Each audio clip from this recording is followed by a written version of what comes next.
भाई 6 लोग घर में हैं, आप कल्पना तो कीजिए, 6 लोग घर में हैं। महिला कमजोर होती है क्या?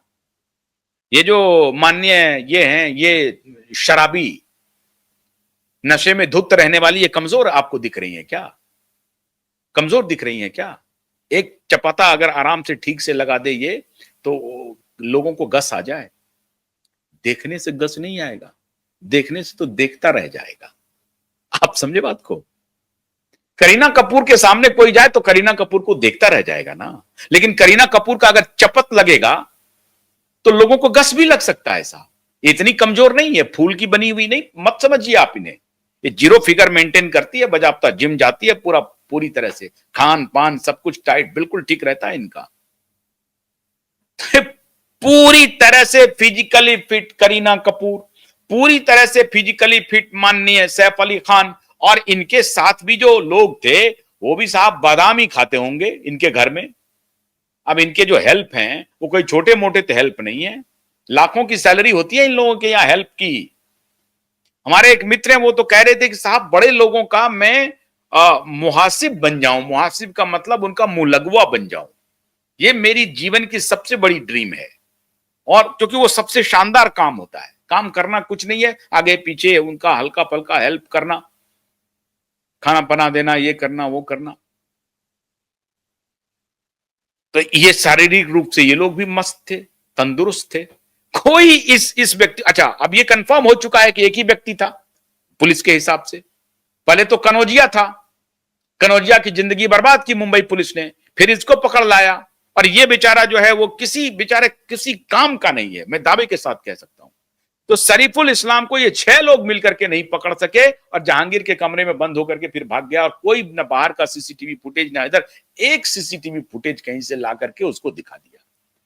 ब्रॉड डे लाइट में मुंबई पुलिस बेशर्मी की इंतहा क्रॉस करती है, और अदालत इस पर कोई सुओ मोटो नहीं लेती है। ब्रॉड डे लाइट में हमने सबसे पहले आपको बताया था कि शरीफुल इस्लाम नहीं है हमलावर, क्योंकि इसके पहले 2 को पकड़ा था, ये तो तीसरा व्यक्ति था।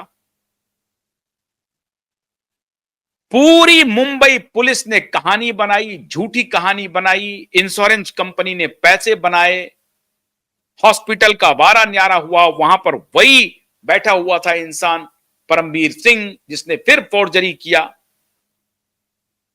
और ये बूपा कंपनी ने पैसा दिया, इसका प्रचार नीबा बूपा, ये नीबा बूपा का प्रचार हो गया, जबरदस्त प्रचार हो गया नीबा बूपा का।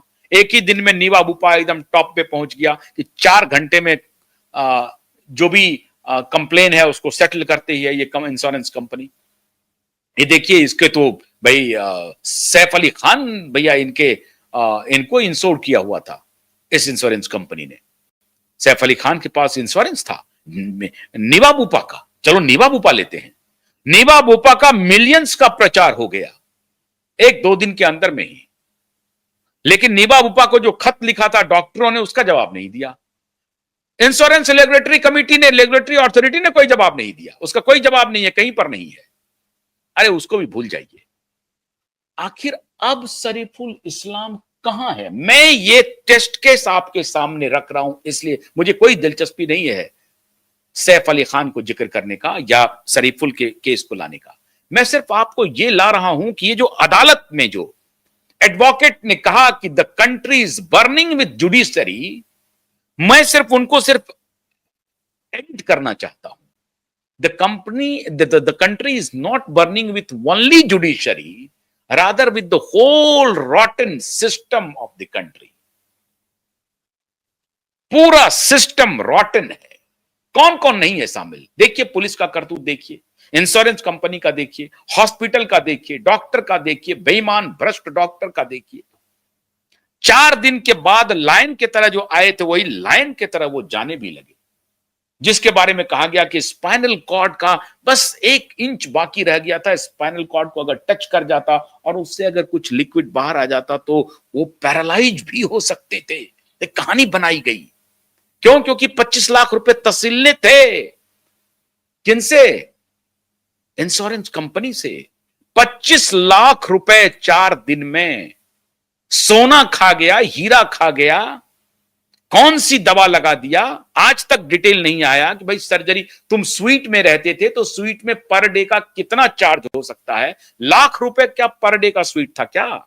चलो लाख रुपए भी देते हैं तो 4 लाख रुपए 4 दिन में, 5 दिन रहे तो 5 लाख रुपए, खाना पीना सब जो लिया उस पर भी चलो 50-50 हजार रुपए पर डे कर देते हैं, तो भी 2 लाख रुपया, तो 7 लाख रुपए। अब आइए इलाज पे आ जाइए साहब। इलाज जो हुआ उसमें बड़ा 1-1 लाख रुपए के 2-2 लाख रुपए का कोई इंजेक्शन लगा होगा, तो कौन सा इंजेक्शन था, कौन सी दवाई थी, जरा ये जानना चाहते हैं। इतना बड़ा झूठ, इतना बड़ा फ्रॉड, और इस देश की मेन स्ट्रीम मीडिया तथा कथित वॉइस ऑफ वॉइसलेस चलाती रही, करती रही, ब्रॉड डे लाइट में प्रचारित करती रही। किसी को शर्म नहीं आई, किसी को शर्म नहीं आई कि यह सवाल पूछा जाए, लड़ाया जाए जरा सा शरीफुल इस्लाम को। आज शरीफुल इस्लाम कहां है? 10 महीने हो गए, कोई अता पता नहीं है। शरीफुल इस्लाम जेल में है कि शरीफुल इस्लाम को बेल मिल गया? आपको याद होगा क्यूबाइब नेटवर्क ने कहा था कि ये जब सब कुछ शांत हो जाएगा तो आप देखिएगा कि चुपके से खबर आएगी कि शरीफुल को जेल से छूट गया है और उसको बेल भी मिल गया है और उसका केस वेस भी रफा दफा हो गया है, और कुछ पैसा ये बाहर से उसके परिवार को इसको भी दे देगा, सब शांत हो जाएगा, सब ठीक, सब बढ़िया, सब चंगा सी जी, सब चंगा सी। सिस्टम को तोड़ के मरोड़ के दफन करके सब चंगा सी, पूरा सिस्टम चंगा सी, सब दफन। इसीलिए ये एडवोकेट अगर कोर्ट में कहते हैं कि द कंट्री इज बर्निंग, तो बर्न हो रहा है। मैंने इस एग्जाम्पल को आपके सामने, इस उदाहरण को इसलिए रखा क्योंकि यह आपकी स्मृति में होगा। दिशा सालियान के साथ जो हो रहा है वो तो मैं रोज बता ही रहा हूं, उसे बताने की जरूरत नहीं है। मैंने जो अभी एग्जाम्पल दिया है कि पूरा सिस्टम कैसे तार तार हुआ, कैसे टूटा, टूट रहा है, झूठ फ्रॉड बेचा जा रहा है। कहां है शरीफुल इस्लाम? कोई बताने की स्थिति में नहीं है। कोई मीडिया में आप सर्च कीजिए, कोई खबर नहीं है। आप फोन कीजिए बांद्रा पुलिस को, वो बताएगा नहीं कहां है, कुछ नहीं बताएगा।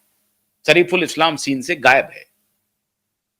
और इसका हश्र यही होना है कि एक दिन चुपके से शरीफुल इस्लाम को बेल मिल गया, कोई कॉन्टेस्ट नहीं हुआ और चले गया, यही होगा। वारे न्यारे हो गए, पर्दादारी हो गई। अपराध किसने किया, अपराध हुआ भी कि नहीं हुआ, कौन था, क्या था, पब्लिसिटी करनी थी, मूवी आई थी उसके पहले की पब्लिसिटी थी, जो एक ज्वेल थीप करके आ रहा था उसके पहले की पब्लिसिटी थी, क्या थी? एक पूनम पांडे ने खुद को ही मार लिया कैंसर के वैक्सीन को लेकर के। 2 दिन तक वो मरी रही, तीसरे दिन फिर जिंदा हो गई और कही अरे मैं मरी नहीं थी, मैं तो ये बतलाना चाह रही थी कि सर्वाइकल कैंसर से लोगों की कैसे मौतें हो रही हैं, तो उसके वैक्सीन को बेचने के लिए खुद को ही मार लिया। असली में ये है मीडिया, ये है पुलिस, ये है जुडिशरी, ये है पॉलिटिशियन, इसका ये कोलैबोरेशन है और यही इस सोसाइटी को तार तार कर रहा है। इसलिए आई सैल्यूट एडवोकेट साहब। हालांकि मैं जज साहब के प्रति भी संवेदना रखता हूं। जज साहब ने जो कुछ भी कहा होगा उसका कुछ मतलब होगा। मैं कोर्ट में आस्था रखता हूं, अदालत में, लेकिन ऐसी अदालत में कोई आस्था का सवाल अब नहीं बचता है मित्रों, जो इस तरह के घोर दिन रात हो रहे हैं। अब छोड़ दीजिए वर्मा साहब ने क्या हुआ, कैसे पैसा मिला, क्या नहीं मिला, छोड़ दीजिए। ये तो उदाहरण मैंने आपको सामने सामने दिया है, इसको देखिए। 39 रुपए या 100 रुपए के चोरी में 39 साल, 100 रुपए की चोरी के लिए 39 साल एक व्यक्ति जेल में रहा। 39 साल, 39 ईयर्स, पूरी जिंदगी तबाह हो गई 100 रुपए के जुर्म में। यहां करोड़ों रुपए पकड़ा रहे हैं, कुछ नहीं। इसीलिए एडवोकेट साहब की ये बात, the country is burning with the judiciary, is absolutely right, but the way he is saying that is a little bit objectionable. It may be, but the text, the context, whatever he is saying is absolutely correct.